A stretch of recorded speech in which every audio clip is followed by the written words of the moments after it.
Today I am going to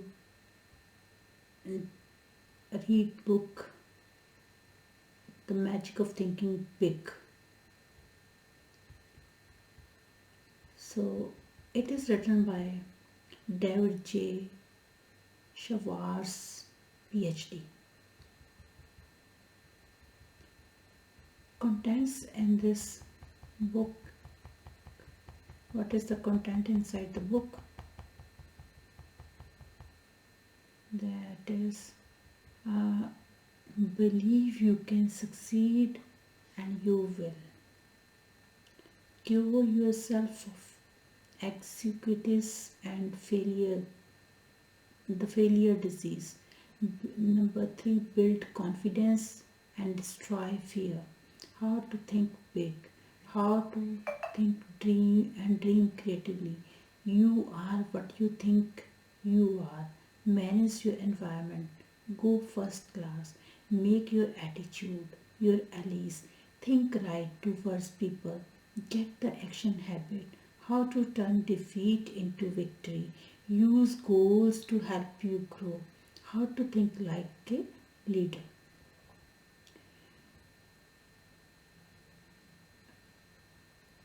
Why this book? This big book. Why is full-scale discussion of the magic of thinking big? Thousands of books will be published this year. Why one more? Permit me to give you just a little background. Several years ago, I witnessed an exceptionally impressive sales meeting. The vice president in charge of marketing for this company was tremendously excited. He wanted to drive home a point.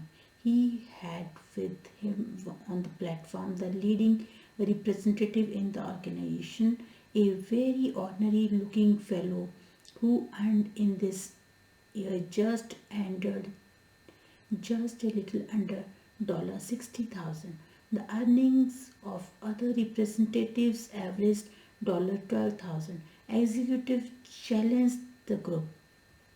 Here is what he said. I want you to take a good look at Harry.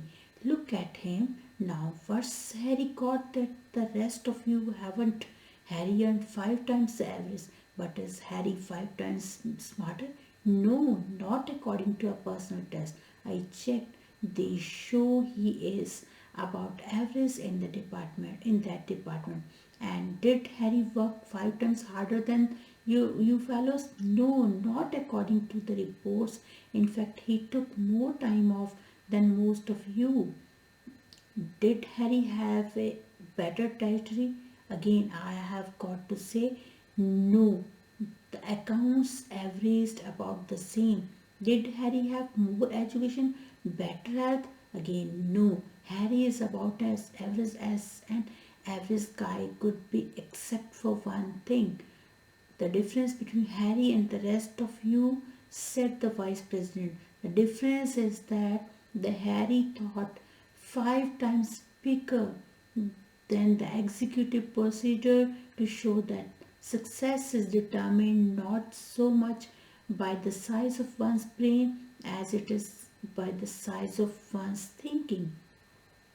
This was an intriguing thought and it stayed with me. The more I observed, the more people I talked with, the deeper I dug into what's reality behind success, the clearer was the answer.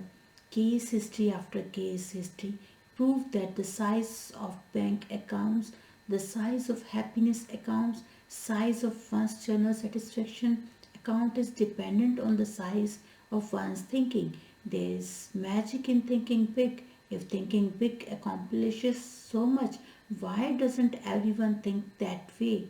I have been asked that question many times. Here, I believe, is the answer. All of us, more than we recognize, are products of the thinking around us, and much of this thinking is little, not big. All around you is an environment that is trying to tug you, trying to pull you down. Second class trade. You are told almost daily that there are too many chiefs and not enough Indians. In other words, that opportunities to lead no longer exist, that there is surplus of chiefs, so be content to be little guy. But this too many chiefs idea simply does not scare with the truth. Leading people in all occupations will tell you, as they have told me, that the trouble is there are too many Indians and not nearly enough chiefs.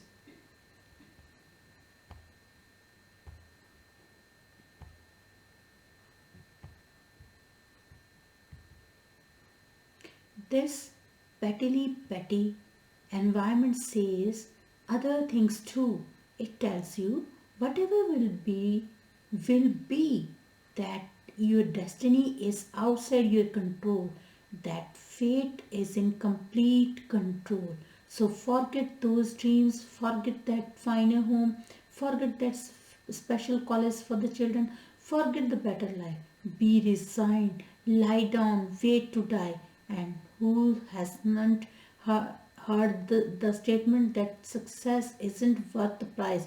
As if you have to sell your soul, your family life, your conscience, your set of values to reach the top. But in truth, success doesn't demand a price.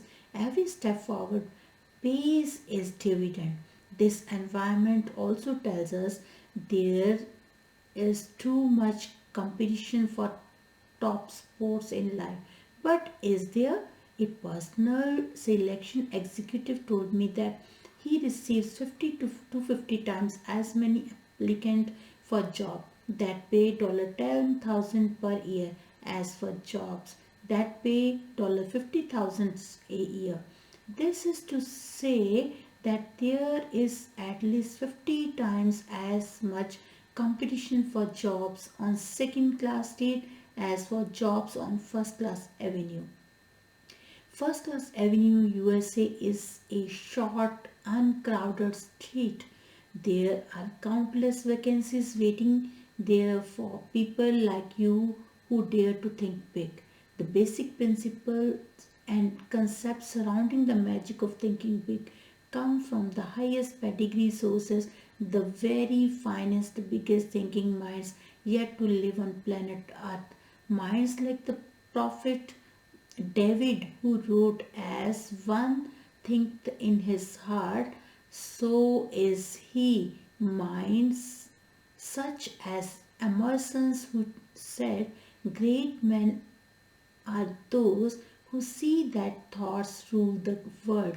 Minds like Milton, who in Paradise Lost wrote, "The mind is its own place and in itself can make a heaven of hell or a hell of heaven." Amazingly, perspective minds like Shakespeare, who observed there is nothing either good or bad except that thinking makes it so. But where does the proof come from? How do we know the master thinkers were right? Fair questions. The proof comes from lives of the select people around us who, though winning success, achievement, happiness, prove that thinking big does work magic.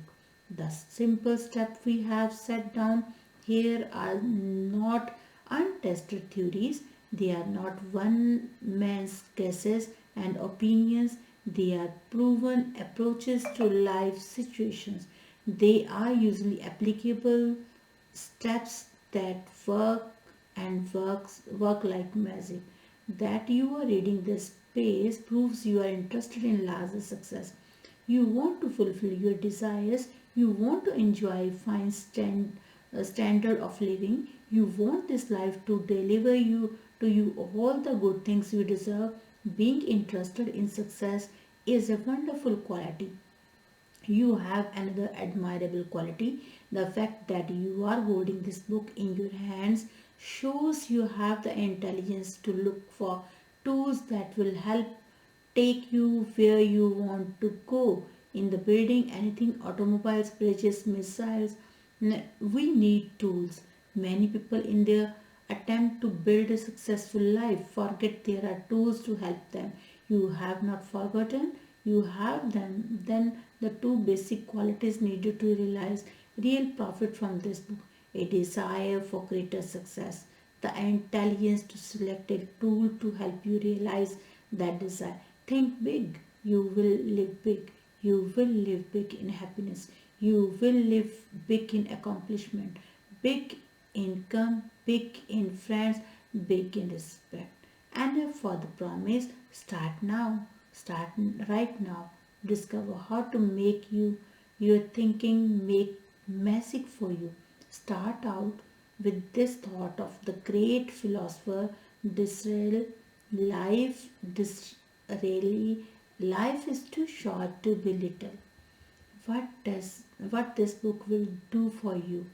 In every chapter of this book, you will find dozens of hard headed practical ideas, techniques, principles that will enable you to harness the tremendous power of thinking big so as to gain for yourself the success, happiness, satisfaction you want so much. Every technique is dramatically illustrated by in real life case history. You discover not only what to do but what is even more important, you see exactly how to apply each principle to actual situations and problems. Here then is what this book will do for you. It will show you how you can launch yourself to success with the power of belief. Win success by believing you can succeed. Defeat disbelief and the negative powers power it creates. Get big results by believing big. Make your mind produce positive thoughts. Develop the power of belief. Plan a concrete success building program. Vaccinate yourself against executives excusitis, the failure disease. Excusitis, the failure disease. Learn the secret that lies in your attitude towards health. Take 4 positive steps to lick health excusitis. Discover why your thinking power is more important than more intelligent. Use your mind for thinking, not simply as warehouse for facts. Master 3 easy ways to cure intelligent excuses. Overcome the problem of age, being too young or too old. Conquer luck excuses and attract good luck to you. Use action technique to cure fear and build confidence. Manage your memory so as to increase your store of confidence. Overcome your fear of or other people. Increase self-confidence by satisfying your own conscious. Think confidently by acting confidently. Learn the 5 positive steps to build confidence and destroy fear. Discover that street is measured by the size of your thinking.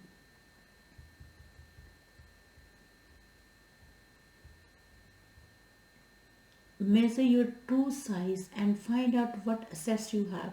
Think as big as you really are. Develop the big thinkers vocabulary with these 4 specific steps. Think big by visualizing what can be done in future and add value to things, to people and to yourself. Get the thinking big view of your job. Think about trivialities and concentrate on what's important. Test yourself. Find out how big your thinking really is. Use creative thinking to find new and better way to get things done. Develop creative power by believing it can be done. Fight mind freezing traditional thinking. Do more and do it better by turning on your concrete powers. Use 3 keys to strengthening creativity by opening your ears and your mind. Stretch your thinking and stimulate your mind. Harness and develop your ideas, the fruit of your thinking. Look important because it helps you think important. Become important by thinking your work is important.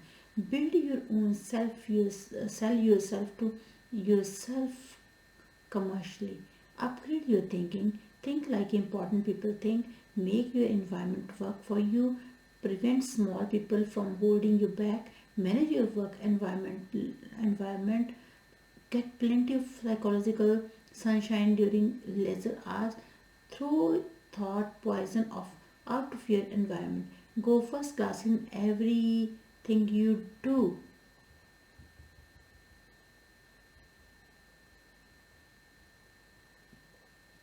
Grow the attitude that will help you win what you want. Get activated, get enthusiastic, develop the power of real enthusiasm. Grow the you are important attitude. Make more money by getting the pure set first attitude. Win the support of other people by thinking right towards them.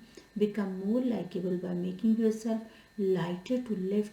Take initiative by building friendship. Master the technique of thinking only good thoughts about people. Win friends by practicing conversation generosity. Think big even when you lose or receive a setback.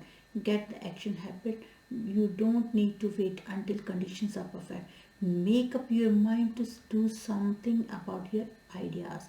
Use action to cure fear and gain confidence. Discover the secret of mind action. Capitalize on the magic now. Strengthen yourself by getting the speak up habit. Develop initiative, a special kind of action. Discover that defeat is nothing more than a state of mind. Salvage something from every setback. Use the force of constructive self-criticism. Achieve positive results through persistence, experimentation, with discouragement by finding the good side to every situation. Get a clear fix on where you want to go in life. Use this plan to build your 10-year goal. You avoid the success murdering weapon.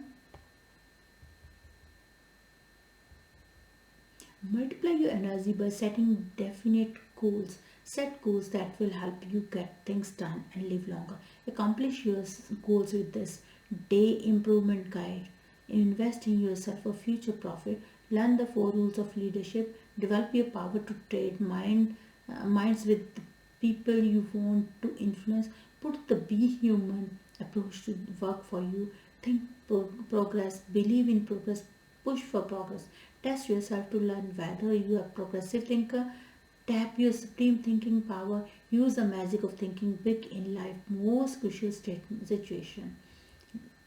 Believe you can succeed and you will. Success means many wonderful positive things. Success means personal prosperity, a fine home, vacations, travel, new things, financial security, giving your children maximum advantages. Success means winning admiration, leadership, being looked up to by people in your business, social life. Success means freedom, freedom from worries, fears, frustrations, and failure. Success means self respect, continually finding more real happiness and satisfaction from life, being able to do more for those who depend on you. Success means winning. Success, achievement is the goal of life. Every human being wants success. Everybody wants the best this life can deliver. Nobody enjoys crawling, living in mediocrity. No one likes feeling second class, feeling forced to go that way. Some of the most practical success building wisdom is found in that biblical quotation stating that faith can move mountains. Really believe you can move a mountain. You can. Not many people believe that they can move mountains, so as a result, not many people do. Believe you can succeed and you will.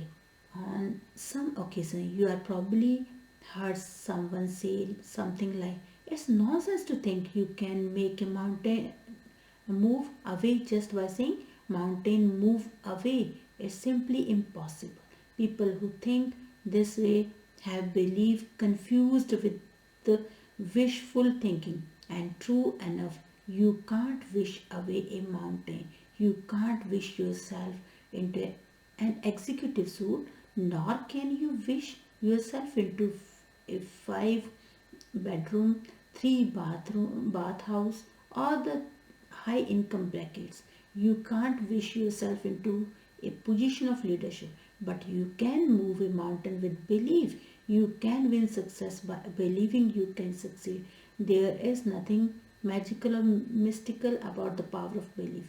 Believe belief works this way. Believe the I am positive I can attitude generates the power, skill, and energy needed to do. When you believe I can do it, the how to do it develops.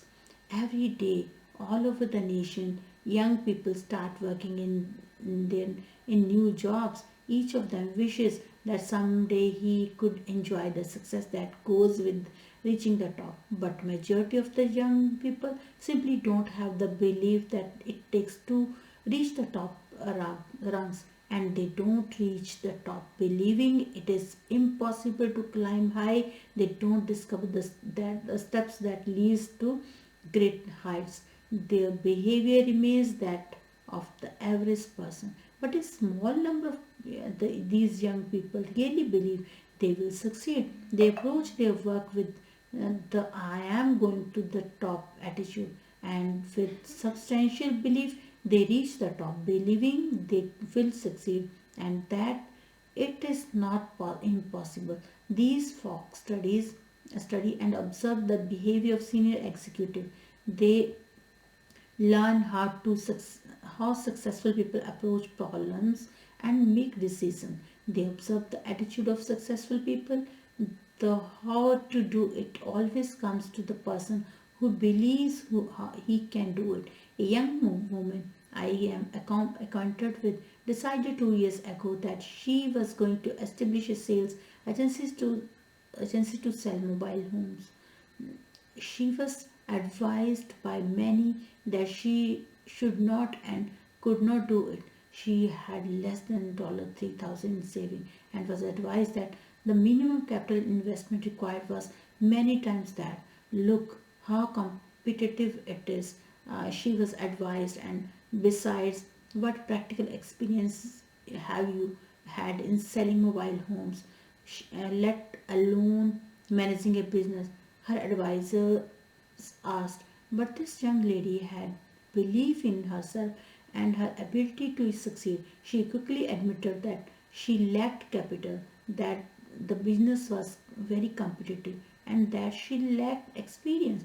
But she said all the evidence I can gather shows that the mobile home industry is going to expand. On top of that, I have studied my competition. I know I can do a better job of merchandising trailers than anybody else in this town. I expect to make some mistake, but I am going to be on top in a hurry. And she was, and she had little trouble getting capital. Her absolutely unquestioned belief that she could succeed with this business won her the confidence of two investors, and armed with complete belief she did the impossible. She got a trailer manufacturer to advance her a limited inventory and with no money down.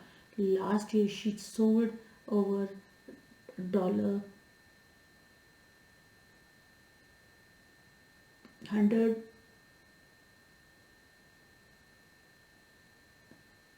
1 crore worth of trailer. Next year she says I expect to gross 2 crore. Believe strong. Belief triggers the mind to figure ways, the means and how to. And believing you can succeed make others place confidence in you. Most people do not put much stock in belief, but some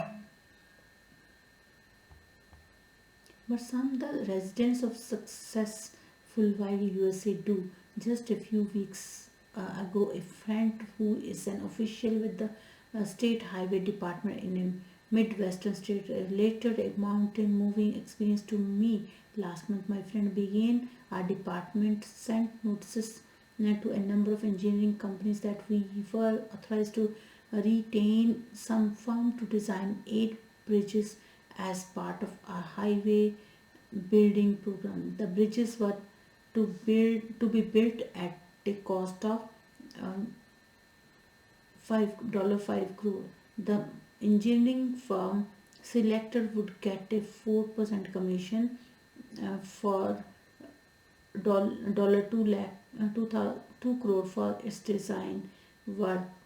I talked with 21 engineering firms about this. The four largest decided right away to submit proposal. The other 17 companies were small, having only 3 to 7 engineers each. The size of project scared of 16 uh, of these 17.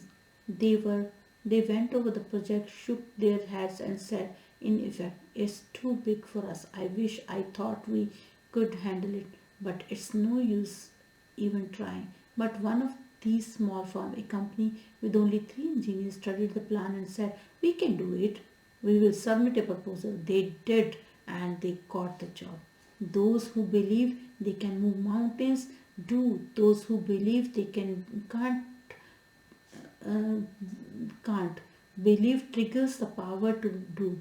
Actually, in these modern times, belief is doing much bigger than things than moving mountains. The most essential element, in fact, the essential element in a space exploration today is belief that space can be mastered without firm, unwavering belief that man can travel in space. A scientist would not have the courage, interest, enthusiasm to proceed. Belief that, that cancer can be cured will ultimately produce cures for cancer. Currently, there is some talk of building a tunnel under the English Channel to connect England with continent. Whether this tunnel is ever built depends on whether impossible responsible people believe it can be built.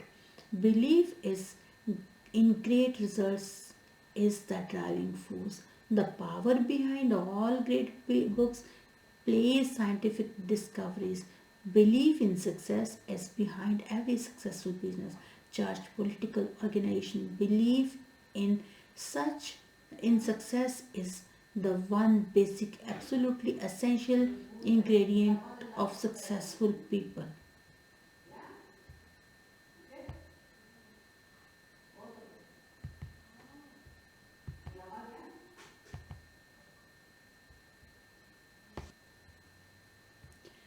Belief. Really believe you can succeed and you will. Over the years, I have walked with many people who have failed in business ventures and various careers. I have heard a lot of reasons and excuses for failure. Something essentially significant unfold as conversation with the failures develop. In a casual sort of way, the failure drops a remark like to tell the truth.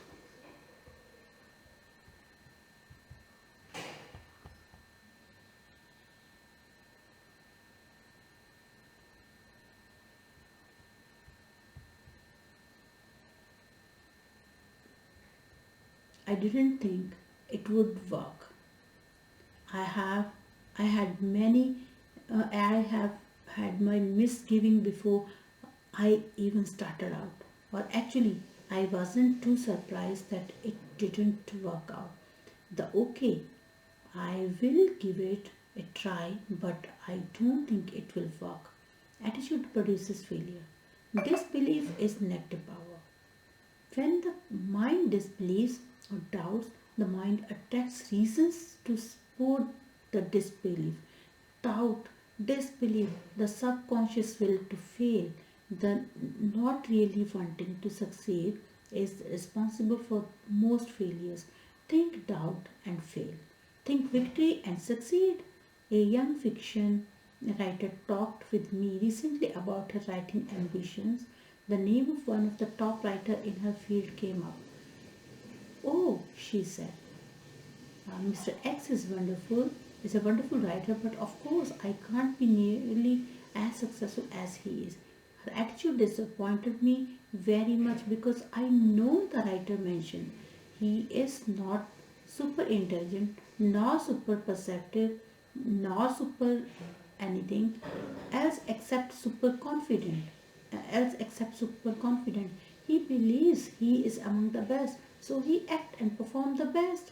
It is well to respect a leader, learn from him, observe him, study him, but don't worship him. Believe you can surpass, believe you can go beyond. Those who harbor the second best attitude are invariably second best too.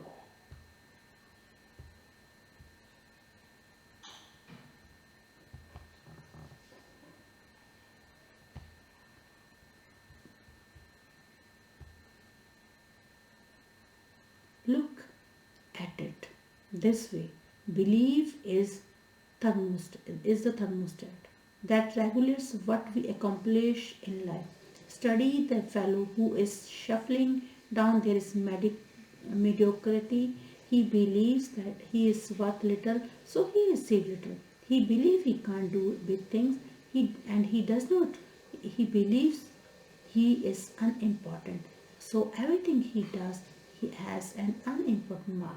As time goes by, lack of belief in himself shows, though in the way the fellow talks, walks, and acts. Unless he readjusts his thermostat forward, he shrinks, grows smaller and smaller in his own estimation.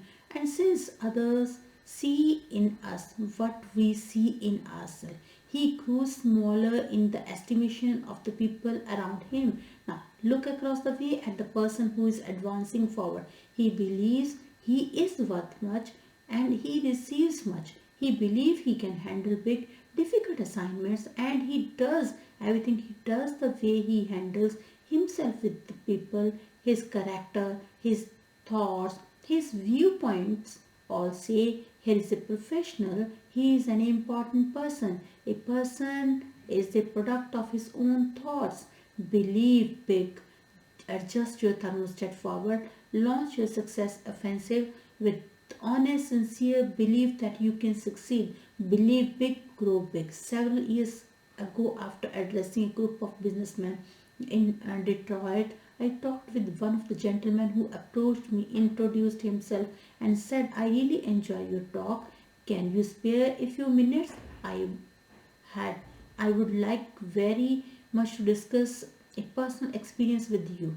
In a few minutes, we were comfortably seated in a coffee shop waiting for some refreshments. I have personal experience, he began, and that ties in perfectly with what you said this evening about making your mind work for you instead of letting it work against you. I have never explained to anyone how I lifted myself out of the world of mediocrity, but I would like to tell you about it, and I would like to hear it. I said, well, just 5 years ago, I was plodding along, just another guy working in the tool and die trade. I made a decent living by average standard, but it was far from deal. Our home was much too small, and there was no money for those many things we wanted. My wife, bless her, didn't complain much, but it was written all over her that she was more resigned to her fate than she was happy. Inside, I grew more and more dissatisfied when I let myself see how I was failing my good wife, uh, two children. I really hurt inside. But today, things are really different. My friend continued. Today, we have a beautiful new home on 2 acre lot and a year round cabin and a couple hundred miles north of here. There is no more worry about whether we can send the kids to a good college, and my wife no longer has a feel guilty every time she spends money for some new clothes. Next summer, the whole family is flying to Europe to spend a month holiday. We are really living. How did this all happen? I asked.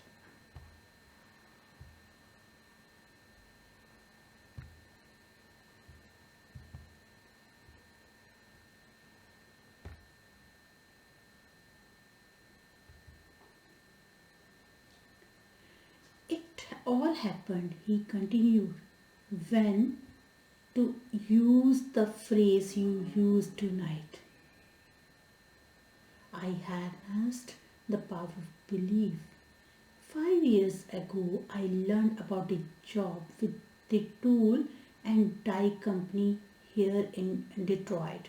We were living in Cleveland at the time.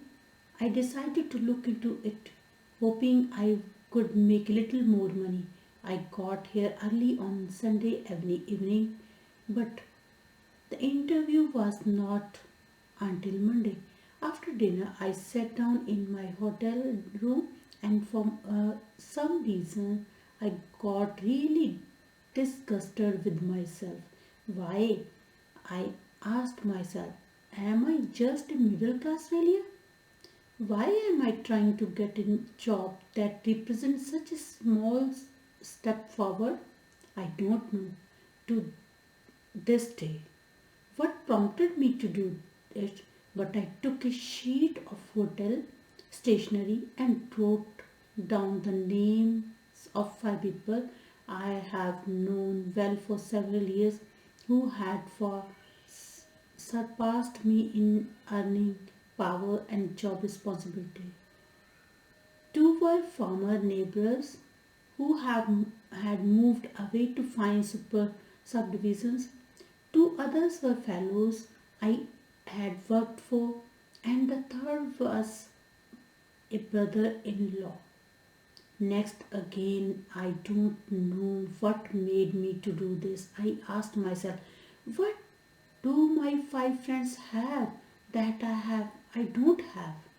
Beside better jobs, I compared myself with them on intelligence, but I honestly couldn't see that they excelled in the brains department, nor could I truthfully say they had me beat on education, integrity, personal habits.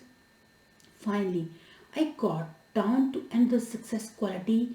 One hears a lot about initiative.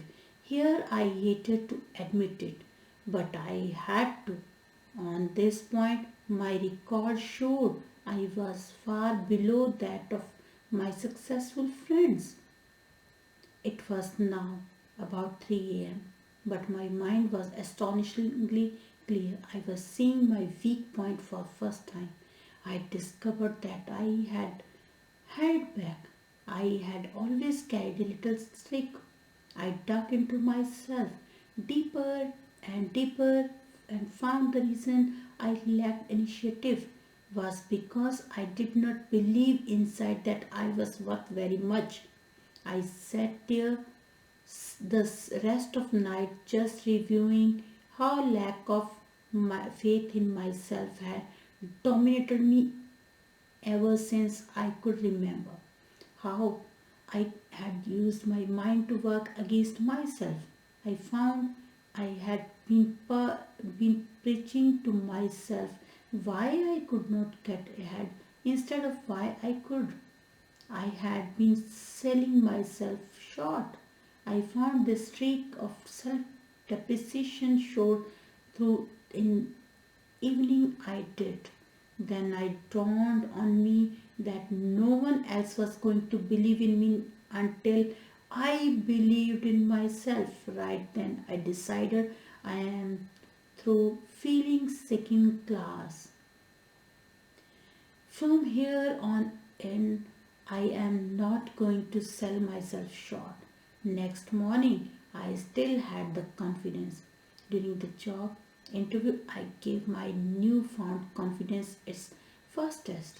Before coming for interview, I had hoped I would have courage to ask for $750 or maybe even $1,000 more than my present job was paying. But now, after realizing I was a valuable man, I upped it to $3,500 and I got it. I sold myself because after that one long night of self analysis, I found things in myself that made me a lot more sellable. Within 2 years after I took that job, I had established a reputation as the fellow who can get business. Then we went into a recession. This made me still more valuable because I was one of the best business getters in the industry. The company was reorganized and I was given a substantial amount of stock plus a lot more pay. Believe in yourself and good things do start happening. Your mind is a thought factory. It is a busy factory, producing countless thoughts in one day. Production in your thought factory is under the charge of two foremen, one of whom we will call Mr. Trump and other Mr. Defeat. Mr. Trump is in charge of manufacturing positive thought.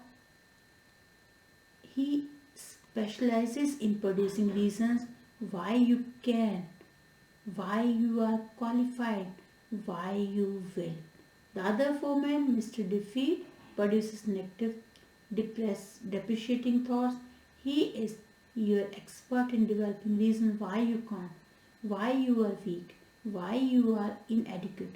His specialty is the why you will fail chain of thought. Both Mr. Triumph and Mr. Defeat are intensely obedient. They snap to attention immediately. All you need to do signal either foreman is to give the slighter mental back and call. If the signal is positive, Mr. Triumph will step forward and go to work. Likewise, a negative signal brings Mr. Defeat forward. To see how these two foremen work for you, try this example. Tell yourself today is a lousy day. This signals Mr. Defeat into action and he manufactures some facts to prove you are right.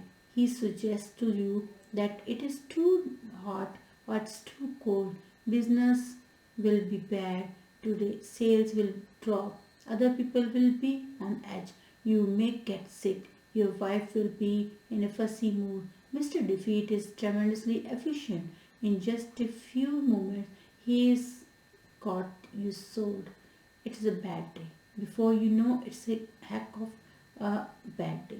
But tell yourself today is a fine day and Mr. Triumph is signaled forward to act. He tells you this is a wonderful day. The weather is refreshing. It is good to be alive. Today you can catch up on some of your work and then it is a good day. In like fashion, Mr. Defeat can show you why you can't sell. Mr. Smith, Mr. Trump will show you that you can. Mr. Defeat will convince you that you will fail. Mr. Triumph will demonstrate why you will succeed. Mr. Defeat will prepare a brilliant case against Tom, while Mr. Triumph will show you more reasons why you like Tom. Now, the more work you give either of these two foremen, the stronger he becomes. If Mr. Defeat is given more work to do, he adds personal and takes up more space in your mind. Eventually, he will take over the entire thought manufacturing division and virtually all thoughts will be of a negative nature. The only wise thing to do is fire Mr. Defeat. You don't need him. You don't want him around telling you that you can't. You are not up to it. You will fail and so on. Mr. Defeat won't help you get where you want to go. So boot him out. Use Mr. Time 100% of the time. When any thought enters your mind, ask Mr. Time to go to work for you. He will show you how you can succeed. Between now and tomorrow, at the time, another 11,500 new consumers will have made their grand entry into the USA. Population is growing at a record rate. In the next 10 years, the increase is conservatively estimated at 35 million. That's equal to present combined metropolitan population of our five biggest cities: New York, Chicago, Los Angeles, Detroit, and Philadelphia. Imagine new industries, new scientific breakthroughs, expanding markets, all spell opportunity. Opportunity. This is great news. This is most wonderful time to be alive. All signs point to record demand for top level people in every field. People who have superior ability to influence others, to direct their work, to serve them in a leadership capacity. And the people who will fill these leadership positions or are all adults or near adults right now. One of them is you. The guarantee of a boom is not, of course, is a guarantee of personal success. Over the long pull, the United States has always been booming, but just a fast glance shows that millions and millions of people, in fact, majority of them struggle but don't really succeed. The majority of folks still plug along in mediocrity despite the record opportunity of the last 2 decades. And in the boom period ahead, most people will continue to worry, to be afraid, and crawl through the life feeling unimportant, unappreciated, not able to do what they want. And as a result, their performance will earn them petty reward, petty happiness. Those who convert opportunity into reward, and let me say, I sincerely believe you were one of those, else you are really on luck. And not bother with this book will those be those wise people who learn how to think themselves to success, walk in the door to success.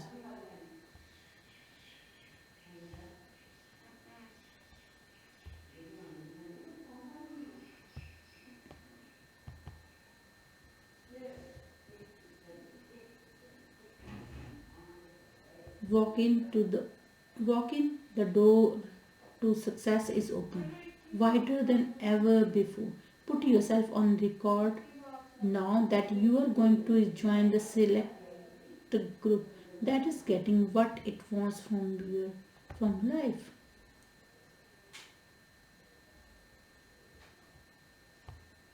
Here is the first step towards success. It is basic step. It cannot be avoided. Step 1: believe in yourself, believe you can succeed. Believe in yourself and believe you can succeed. How to develop this belief power? The power of belief. Here are three guides to acquiring and strengthening the power of belief. Think success. Don't think failure. At work, in your home, substitute your success thinking for failure thinking. When you face a difficult situation, think I will win, not I will probably lose. When you compete with someone else, think I am equal to the best, not I am outclassed. When opportunity appears, think I can do it, never I can't. Let the master thought I will succeed dominate your thinking process. Thinking success conditions your mind to create plans that produce success. Thinking failure does the exact opposite. Failure thinking conditions the mind to think out other thoughts that produce failure.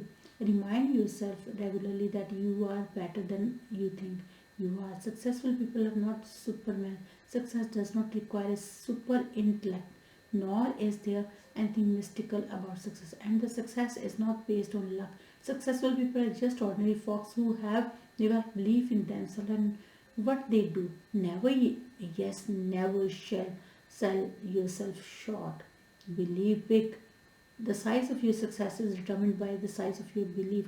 Think little goals and expect little achievement. Think big goals and win big success. Remember this too: big ideas, big plans are often easier, certainly no more difficult than small ideas, small plans. Mr. Ralph J.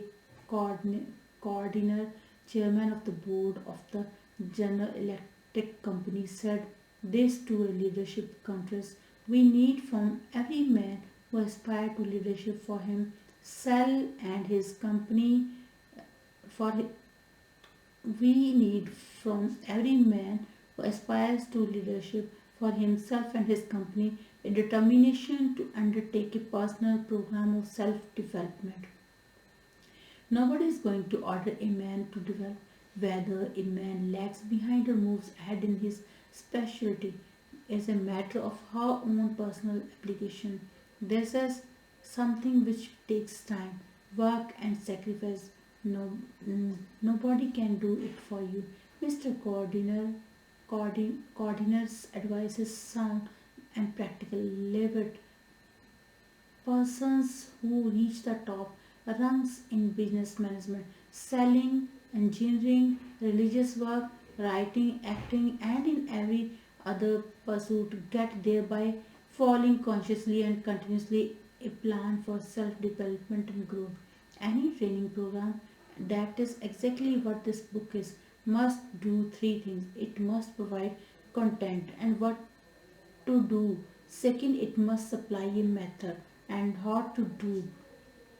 And third, it must meet the acid test, that is, get result. The what of your personal training program for success is built on attitude and technique of successful people. How do they manage themselves? How do they overcome obstacles? How do they earn the respect of others? What sets them apart from ordinary? How do they think? The how of your plan for development and growth is a series of concrete guides for action. These are found in each chapter. These guides work. Apply them, see for yourself. What about the most important part of training is that wrapped up briefly conscientious application of the program presented here will bring you success and on a scale that may now look impossible. Broken down into its components, your personal training program for success will bring you a series of rewards: the rewards of deeper respect from your family, the reward of admiration from your friends and associates, the reward of feeling useful for being someone, of having status, the reward of increased income and a higher standard of living. Your training is self-administrator. There will be no one standing over your shoulder telling you what to do and how to do. This book will be your guide, but only you can understand yourself, only you can command yourself to apply this training, only you can evaluate your progress, only you can bring about corrective action should you slip a little. In short, you are going to train yourself to achieve bigger and bigger success. You already have a fully equipped laboratory in which you can work and study. Your laboratory is all around you. Your laboratory consists of human beings. This laboratory supplies you with every possible example of human action, and there is no limit to what you can learn once you see yourself as a scientist in your own lab. What's more, there is nothing to buy. There is no rent to pay. There is no fees of any kind. You can use this laboratory as much as you like or for free. As a director of your own laboratory, you will want to do what every scientist does: observe and experiment. Isn't it surprising to you that most people understand so little about why people act as they don't do, even though they are surrounded by people all their lives? Most people are not trained an observer. One important purpose of this book is to help you train yourself to observe, to develop deep insight into human action. You will want to ask yourself questions like, why is Johan so successful and Tom just getting by? Why do some people have many friends and other people have only few friends? Why will people gladly accept what one person tells them but ignore another person who tells them the same thing. Once trained, you will learn valuable lessons just through the very simple process of observing. Here are two special suggestions to help you make yourself a trained observer. Select for special study the most successful and the most unsuccessful person you know. Then, as the book unfolds, observe how closely your successful friend adheres to the success principle. Notice also how studying the two extreme will help you see the unmistakable wisdom of following the truth outlined in this book. Each con- mm,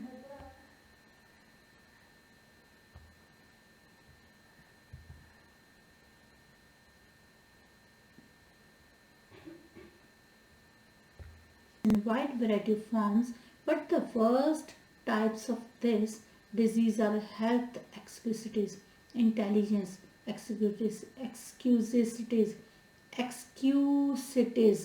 age excusities, luck excusities. Now, let us see just how we can protect ourselves from these four common ailments. Number one, but my health is not good. Health excusities ranges all the way from chronic, I don't feel good, to the more specific, I have got such and such wrong with me. Bad health in a thousand different forms is used as an excuse for failing to do what a person wants to do, failing to accept greater responsibility, failing to make more money, failing to achieve success. Millions and millions of people suffer from health excusities, but it is it in most cases a legitimate excuse? Think for a moment of all the highly successful people you know who could but who don't use health as an excuse. My physician and surgeon friends tell me the perfect specimen of adult life is non-existence. There is nothing physically wrong with everybody. Many surrender in whole or in a part of health excusities, but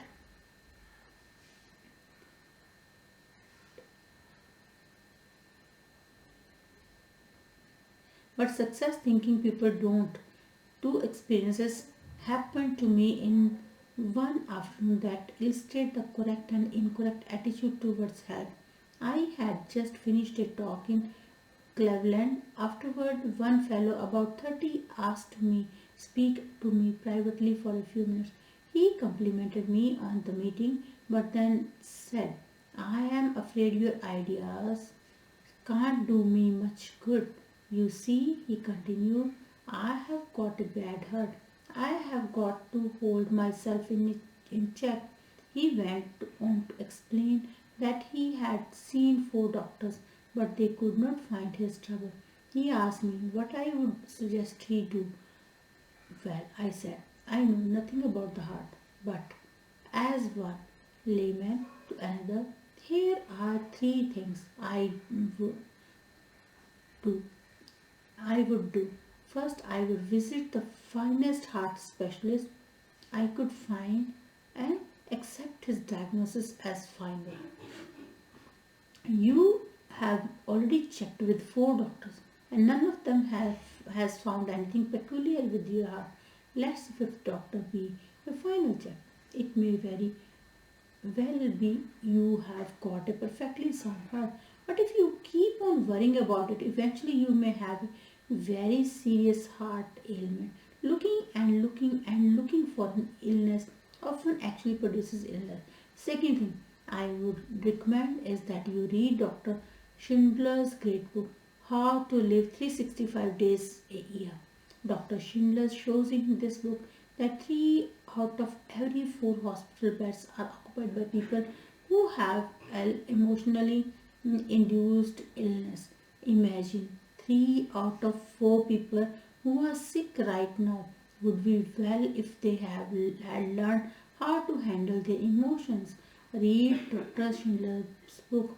Develop your program for emotions management. Third, I would resolve to live until I die. I went on to explain to this troubled fellow some sound advice I received many years ago from a lawyer friend who had an arrested case of tuberculosis. This friend knew he would have to live a regulated life, but this hasn't stopped his from practicing law, rearing a fine family, and really enjoying life. My friend, who now is 78 years old, expresses his philosophy in these words: I am going to live until I die, and I am not going to get life and death confused. While I am on this earth, I am going to live. Why be only half alive? Every minute a person spends worrying about dying is just 1 minute that fellow might as well have been dead. I have to leave at that point because I had to be on a certain plane for Detroit. On the plane, the second but much more pleasant experience occurred. After the noise of the takeoff, I heard a ticking sound. Rather startled, I glanced at the fellow sitting beside me, for sound seemed to be coming from him. He smiled a big smile and said, Oh, it's not a bomb, it's just my heart. I was obviously surprised, so he proceeded to tell me what had happened. Just 21 days before, he had undergone an operation that involved putting a plastic valve into his heart. The ticking sound, he explained, would continue for several months until new tissue had grown over the artificial valve. I asked him what he was going to do. Oh, he said, I have got big plans. I am going to study law when I get back to uh, Minnesota. Someday I hope to be in government work. The doctors tell me I must take it easy for a few months, but after that I will be like new. There you have two ways of meeting a health problem. The first fellow, not even sure he had anything or organically wrong with him, was very depressed on the road to defeat, wanting somebody to second his motion that he couldn't go forward.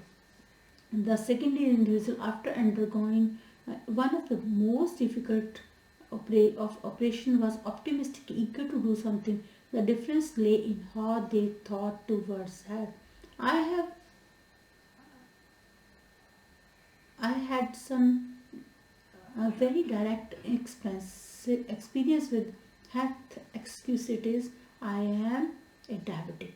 Right after I discovered I had this ailment about 500 hypodermis ago. I was born diabetics. Diabetes is a physical condition, but biggest damage result from having a negative attitude towards it.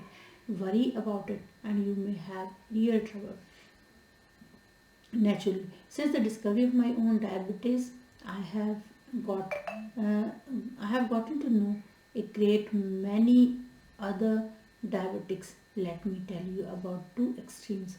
One fellow who had a very mild case belongs to that fraternity of the living dead, obsessed obsessed with the fear of the weather. He is usually ridiculously bundled up. He is afraid of infection, so he shuns anybody who has the slightest sniffle. He is afraid of over exertion, so he does almost nothing. He spends most of his mental energy worrying about what might happen. He bores other people, telling them how harmful his problem really is. His real ailment is not diabetes. Rather, he is a victim of health excuses. Has pitted himself into being an invalid. The other extreme is a division manager for a large publishing company. He has severe case. He takes about 30 times as much insulin as fellow mentioned above. But he is not living to be sick.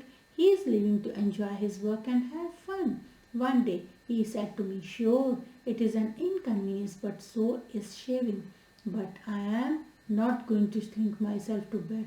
When I take those shots, I just praise the guys who discovered insulin. I could a good friend of mine, a widely known college educator, came home from Europe in 1945 minus one arm. Despite his handicap, Johan is always smiling, always helping others. He is as optimistic as anyone. I know. One day he and I had a long talk about his handicap. It's just an arm, he said. Sure, two are better than one, but they just cut off my arm. My spirit is 100% intact. I am really grateful for that. Another amputee friend is an excellent golfer. One day I asked him how he had been able to develop such a near perfect style with just one arm. I mentioned that most golfers with two arms cannot do nearly as well. His reply says a lot. Well, it is my experience, he said, that a right attitude and one arm will beat the wrong attitude and two arms every time. The right attitude and one arm will beat the wrong attitude and two arms every time. Think about that for a while. It holds true not only on the Gulf Coast, but in every facet of life. Four things you can do to lick health excuses. The best vaccine against health excuses consists of these four doses. Refuse to talk about your health. The more you talk about an ailment, even the common cold, the worse it seems to get. Taking about bad health is like putting fertilizer on weeds. Besides, taking about your health is a bad habit. It bores people, it makes one appear self-centered and over-made. Success-minded people defeat the natural tendency to talk about their bad health. One may, and let me emphasize the word may, get a little sympathy, but one does not get respect and loyalty by being a chronic complainer. Number two, refuse to worry about your health. Dr. Walter Alvarez, emeritus consultant to the world famous Mayo Clinic, wrote recently, I always beg worries to exercise some self-control. For instance, when I saw this man, a fellow who was convinced he had a diseased gallbladder, although I 8 separate X-ray examinations showed that organ was perfectly normal, I begged him to quit getting his gallbladder X-ray. I have begged hundreds of heart-conscious men to quit getting electrocardiogram made. Number three, be genuinely grateful that your health is as good as it is. There is an old saying worth repeating often. I felt sorry for myself because I had red shoes until I met a man who had no feet. Instead of complaining about not feeling good, it's far better to be glad you are as healthy as you are. Just being grateful for the health you have is a powerful vaccination against developing a new aches and pains and real illness. Number four is reminding yourself often it's better to wear out than rust out. Life is yours to enjoy. Don't waste it. Don't pass up living by thinking yourself into a hospital bed. But you have got to have brains to succeed. Intelligence excuses or I lack brains is common. In fact, it's so common that perhaps as many as 95% of the people around us have it in varying degrees. Unlike most other types of excuses, people suffering from this particular type of the malady suffer in silence.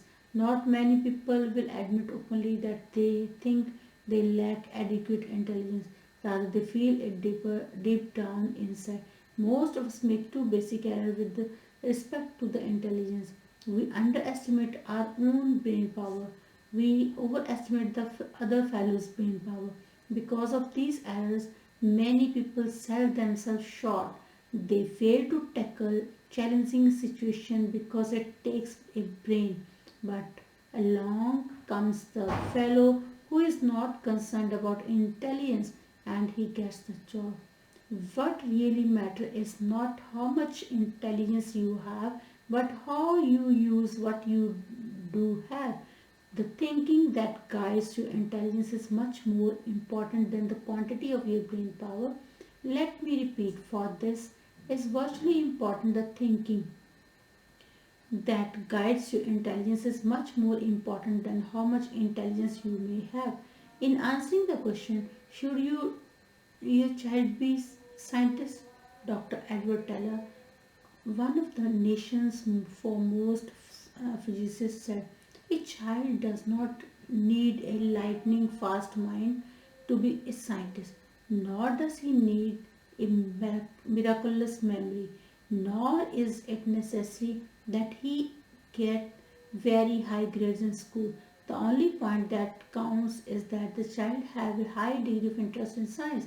Interest enthusiasm is the critical factor even in science. With positive, optimistic, and cooperative attitude, a person with an IQ of 100 will earn more money, win more respect, and achieve more success than a negative, pessimistic, uncooperative individual with IQ of 120.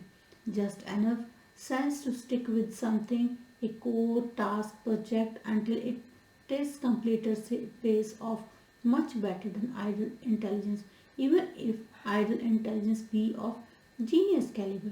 For stick ability is 95% of ability. At a homecoming celebration last year, I met a college friend whom I had not seen for 10 years. Chuck was a very bright student and was graduated with honor. His goal when I last saw him was to own his own business in western Nebraska. I asked Church what kind of business he finally established. Well, he confessed, I did not go into business for myself.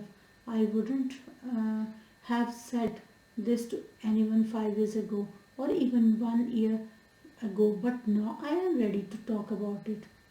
As I look back at my college education now, I see that I become an expert in why a business idea won't work out. I learned everything, every conceivable pitfall, every reason why a small business will fail. You have got to have ample capital. Be sure the business cycle is right. Is there a big demand for what you will offer? Is local industry stabilized? 1001 things to check out. The thing that hurts most is that several of my old high school friends who never seemed to have much on the ball and didn't even go to college now are very well established in their own business. But me, I am just plodding along, auditing freight shipments. Had I been drilled a little more in why a small business can succeed, I would be better off in every way today. The thinking that guided Chunk's intelligence was a little more important than amount of chunk intelligence. Why some brilliant people are failures. I have been close for many years to a person who qualifies as a genius, has high abstract intelligence, and is phi beta kappa. Despite this very high native intelligence, he is one of the most unsuccessful people I know. He has a very mediocre job. He is afraid of responsibility. He has never made lots of marriages and in divorce. He has a few friends. People bore him. He is never invested in property of any kind. He might lose his money. This man uses his great brain power to prove why things won't work rather than directing his mental power to searching for the ways to succeed. Because of the negative thinking that guides he, his great reservoir of pain, this follow contributes little and creates nothing. With the changed attitude, he could do great things indeed. He has the brains to be tremendous success, but not the thought power.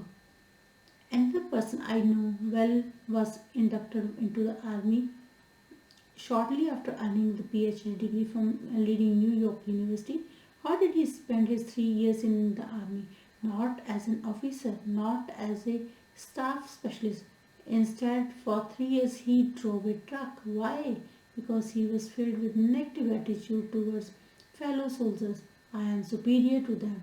Towards army method and procedure, they are stupid. Towards discipline, it is for others, not for me. Towards everything, included himself, I am a fool for not figuring out a way to escape this rap. This fellow earned no respect from anyone. All his vast store of knowledge lay buried. His negative attitude turned him into a flunky. Remember, the thinking that guides your intelligence is much more important than how much intelligence you have. Not even PhD degree can override this basic success principle. Several years ago, I became a close friend of Phil E, one of the senior officers of the major advertising agency. Phil was a director of marketing research for the agency. He was doing a bang up job. Was Phil a brain? Far from it. Phil knew next to nothing about research technique. He knew next to nothing about statistics. He was not a college graduate, though all the people working for him were. And Phil did not pretend to know the technical side of research. What then enabled Phil to command $30,000 a year while not one of his subordinates earned $10,000. This Phil was a human engineer. Phil was 100% positive. Phil could inspire others when they felt low. Phil was enthusiastic. He generated enthusiasm. Phil understood people, and because he could really see what made them tick, he liked them. Not Phil's brains, but how he managed those brains made him 3 times more valuable to his company than men who rated higher on the IQ scale. Out of every 100 person who enrolled in college, fewer than 50 will graduate. I was curious about this, so I asked a director of admission at a large university of his explanation. Uh, it is not insufficient intelligence, he said. We don't admit them if they don't have sufficient ability, and it is not money. Anyone who wants to support himself in college today can do so. The real reason is attitude. You will be surprised, he said, how many young people leave because they don't like their professor, the subjects they must take, and their fellow students. The same reason negative thinking explained why the door to top flight executive position is closed to many young people, junior executives. So negative, pessimistic, depreciating attitude rather than insufficient intelligence hold back thousands of young executives. As one executive told me, it is rare case when we pass up a young fellow because he lacks brain. Nearly always it is attitude. Once I was retained by an insurance company to learn why the top 25% of the agents were selling over 75% of the insurance while the bottom 25% of the agents sold only 5% of total volume. Thousands of personal files were carefully checked. The search proved beyond any question that no significant difference existed in native intelligence. What's more, differences in education did not explain the difference in selling success. The difference in the very successful and very unsuccessful finally reduced to differences in attitude or differences in thought management. The top group worried less, was more enthusiastic, had a sincere liking for people. We can't do much to change the amount of native ability, but we can certainly change the way we use what we have. Knowledge is power when you use it constructively. Closely allied to intelligence, executive is more incorrect thinking about knowledge. We often hear that knowledge is power, but this statement is only half true. Knowledge is only potential power. Knowledge is power only when put to use, and then only when the use made of it is constructive. The story is told that the great scientist Einstein was Once asked how many feet are in a mile, Einstein's reply was, I don't know. Why should I fill my brain with facts I can find in 2 minutes in any standard reference book? Einstein taught us a big lesson. He felt it was more important to use your mind to think than to use it as a warehouse for facts. One time, Henry Ford was involved in a libel suit with the Chicago Tribune. The Tribune had called Ford an ignoramus, and Ford said, in effect, prove it. The Tribune asked him scores of simple questions such as who was Benedict Arnold, when was Revolutionary War fought, other most of which Ford, who had little formal education, could not answer. Finally, he became quite exasperated and said, I don't know the answers to those questions, but I could find a man in 5 minutes who does. Henry Ford was never interested in miscellaneous information. He knew what every major executive knows, that the ability to know how to get information is more important than using the mind as a garage for facts. How much is a fact man worth? I spent a very interesting evening recently with a friend who is a president of young but rapidly growing manufacturer concern. The TV set happened to be turned to one of the most popular quiz programs. The fellow being quizzed had been on the show for several weeks. He could answer questions on all sorts of subjects, many of which seemed nonsensical. After the fellow answered a particularly odd question, something about a mountain in Argentina, my host looked at me and said, how much do you think I would pay that guy to work for me? How much, I asked. Not a cent over $300, not per week, not per month, but for life. I have seized him up. That expert can think. He can only memorize. He is just a human encyclopedia. And I figure for $300 I can buy a pretty good set of encyclopedias. In fact, maybe that's too much. 90% of what that guys know I can find in $2 Alman. What I want around me is, he continued, are people who can solve problems, who can think up ideas, people who can dream and then develop the dream into practical application, and the idea man can make money with me. Effect man can't. Three ways to cure intelligence executives. Three ways. Number one, never underestimate your own intelligence and never overestimate the intelligence of others. Don't sell yourself short. Concentrate on your assets. Discover your superior talent. Remember, it's not how many brains you have got that matters. Rather, it is how you use your brains that counts. Manage your brain instead of worrying about how much IQ you have got. Remind yourself several times daily, my attitude are more important than my intelligence. At work and at home, practice positive attitude. See the reasons why you can do it, not the reason why you can't. Develop an I am winning attitude. Put your intelligence to creative positive use. Use it to find a way to win, not to prove you will lose. Remember that the ability to think is of much greater value than the ability to memorize facts. Use your mind to create and develop ideas, to find new and better ways to do things. Ask yourself, am I using my mental ability to make history, or am I using it merely to record history made by others? It's no use. I am too old or too young as executives. The failure disease of never being the right age comes in two easily identifiable forms, that I am too old variety and I am too young brand. You have heard hundreds of people who of all ages explain their mediocre performance in life something like this: I am too old or I am too young to break is in now.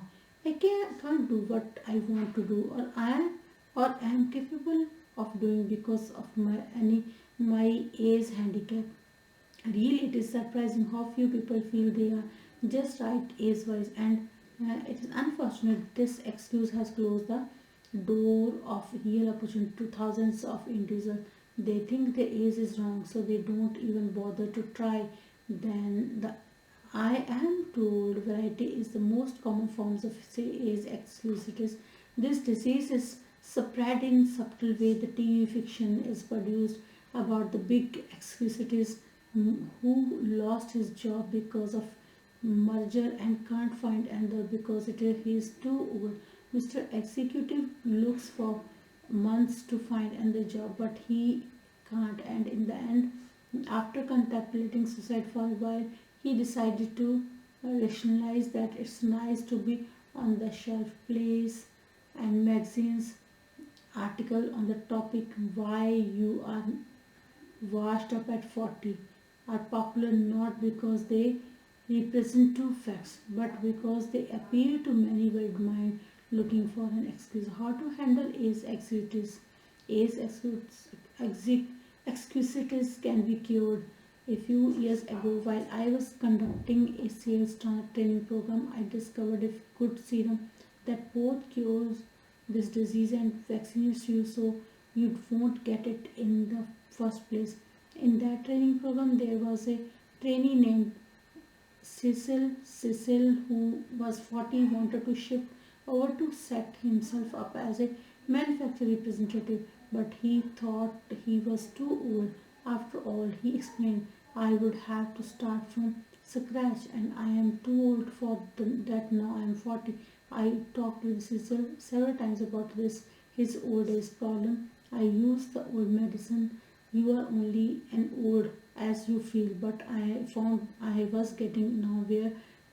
Too often people retort with, but I do feel old. Finally, I discovered a method that worked. One day after a training session, I tried it on Sizzle. I said, Sizzle, when does a man's productive life begin? He thought a couple of seconds and answered, oh, when he is about 20, I guess.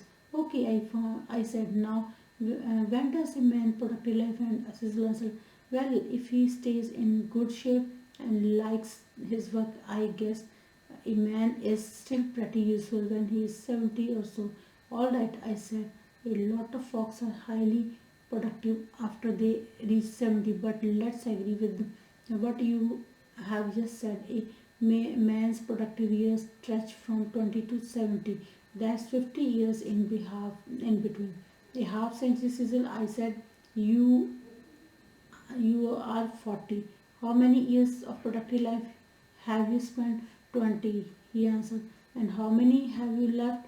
30, he replied. In other words, Cecil, you haven't even reached the halfway point. You have used up only 40% of your productive years. I looked at Cecil, realized he had gotten the point, and he was cured of an age excuse. Cecil saw he still had many opportunities filled year left. He switched from thinking I am already old to I am still young. Cecil now realized that how old we are is not important. It is one's attitude towards age that makes it a blessing or a barricade. Curing yourself of an age excuse often opens doors to opportunities that you thought were locked tight. A relative of mine spent years doing many different things, selling, operating his own business, working in bank, but he never quite found what he really wanted to do most. Finally, he conducted that the one thing he wanted more than anything else was to minister. But when he thought about it, he found he was too old. After all, he was 45, had 3 young children and little money. But fortunately, he mustered all of his strength and told himself, 45 or not, I am going to be a minister. With tons of faith but little else, he enrolled in 5 years ministerial training program in Wisconsin. 5 years later, he was ordained as a minister, settled down with the fine congregation in Illinois, Illinois, Illinois, old of course not. He still has 20 years of reproductive life ahead of him. I talked with this man not long ago and he said to me, you know, if I had not made that great decision when I was 45, I would have spent the rest of my life growing old and bitter. Now I feel every bit as young as I did 25 years ago, and he almost looked it too. When you lick age executions, the natural result is to gain the optimism